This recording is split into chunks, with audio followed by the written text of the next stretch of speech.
Well, hello there. Welcome to another video. We're going to go ahead and talk a little bit about the difference between the rural areas of the United States and the urban centers of the United States, and why there's some overlap between how things exist in this country versus others.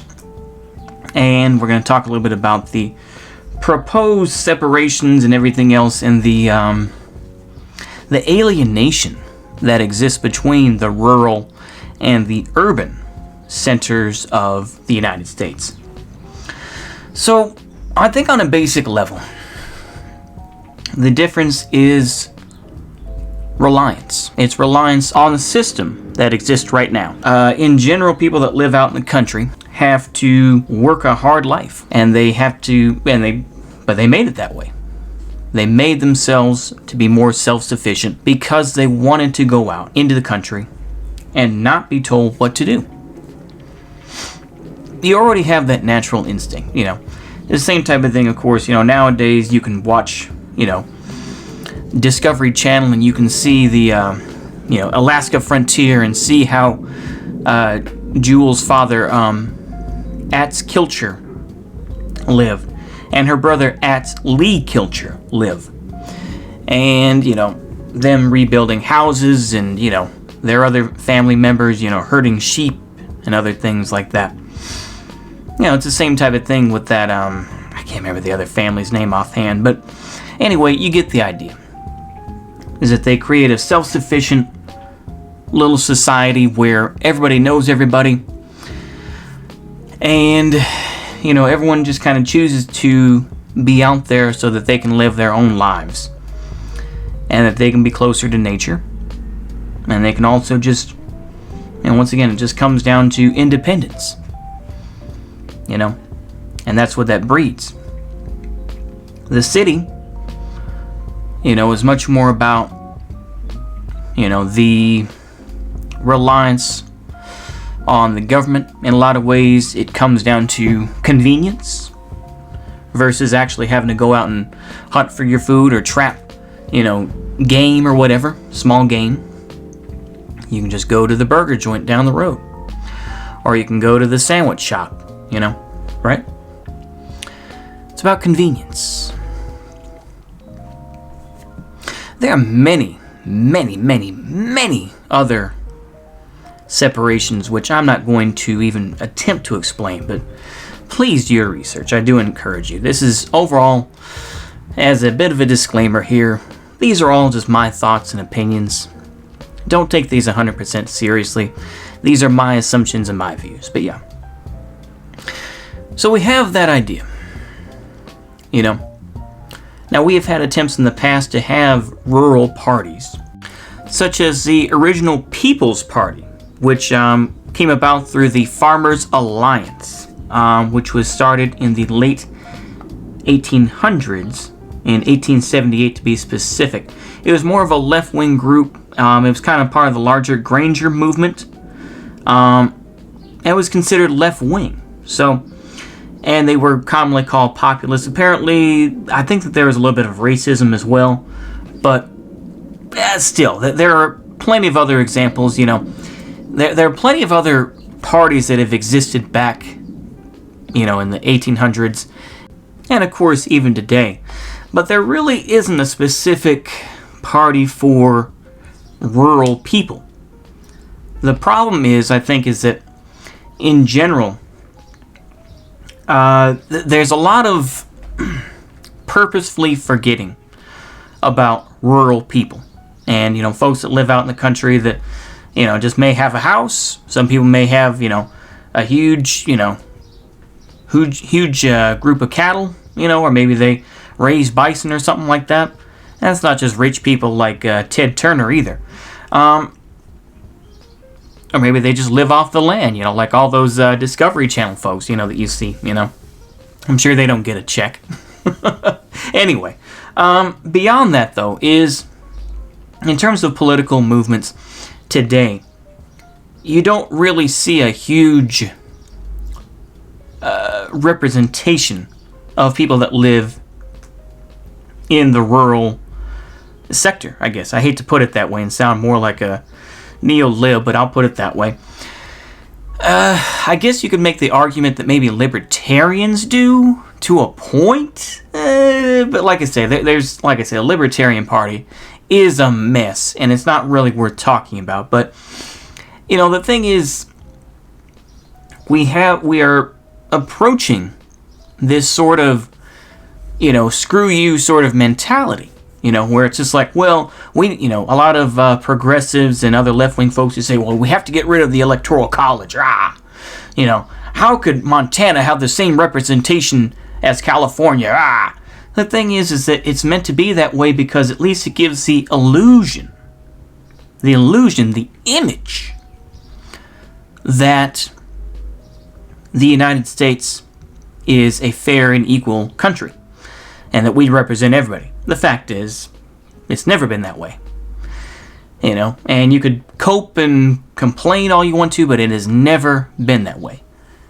The United States has never represented every single person. No, it never has, and I would argue it never will. So, we have that coming storm, You also have the other economic storm, which is, people are going to be eating less meat over time. People are going to be eating less beef, less pork, less, bison, I imagine. And it will become more and more of a rare delicacy. Partly because of, veganism. Partly because of lab-grown meats. The biggest places this is growing is in Israel, ironically. But, this is going to be the future. And so a lot of these folks that are cattle drivers and everything else, talking about the Quadruple Six Ranch here in Texas, that's going to hurt their bottom line. And of course, there was the big scandal, if y'all will remember, in the late 90s and early 2000s, between Oprah saying, oh, I don't like beef or something like that, and oh my gosh, the Texas cattle folks, oh my gosh, they got so angry. Oh, it was once again, do your own research on that. Oh my goodness, it was such a big affair. I remember it was such a big thing that they did a bit of it on Boondocks.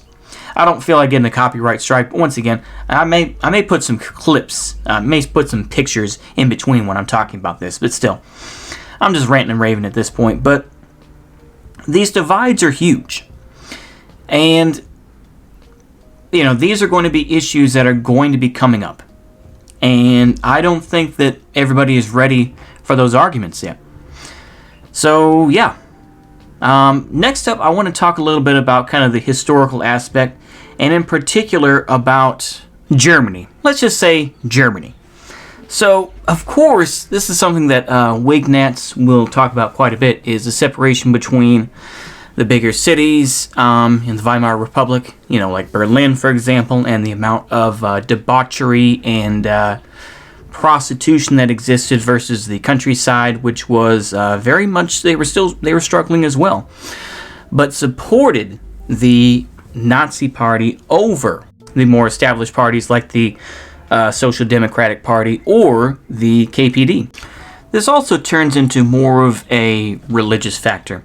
In particular, I saw so many times on Twitter the arguments between the traditional Catholics, the so-called trad cats, and I'm trying to be careful because of my list, the trad cats versus the Wignats, who would always argue about, the Catholics in general voted against Hitler, and it was the Protestants that supported Hitler over the others.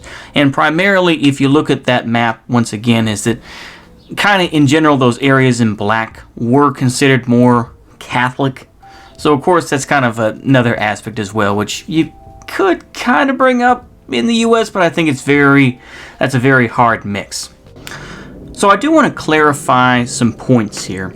I've talked about secession and basically balkanization, but I think that the first steps that will occur in the United States will be reforming of states into their own kind of mixtures of other states, such as we see here with Jefferson as well as Lincoln. the state of Lincoln and state of Jefferson, basically to kind of overtake, these rural areas. As we know, on the eastern side of Washington, past the Cascade Mountains, it is a much more conservative area. And so this is why there's this kind of conglomeration mix going on. And I think these are the first steps towards something different. Now, of course, there have also been mentions of, California breaking up into 3, or various other states breaking up into 3 bits or even more. And in general, how viable are these? That's probably close to 0. But I think that the options are out there. So to reuse some footage, let's go ahead and explain a little bit here.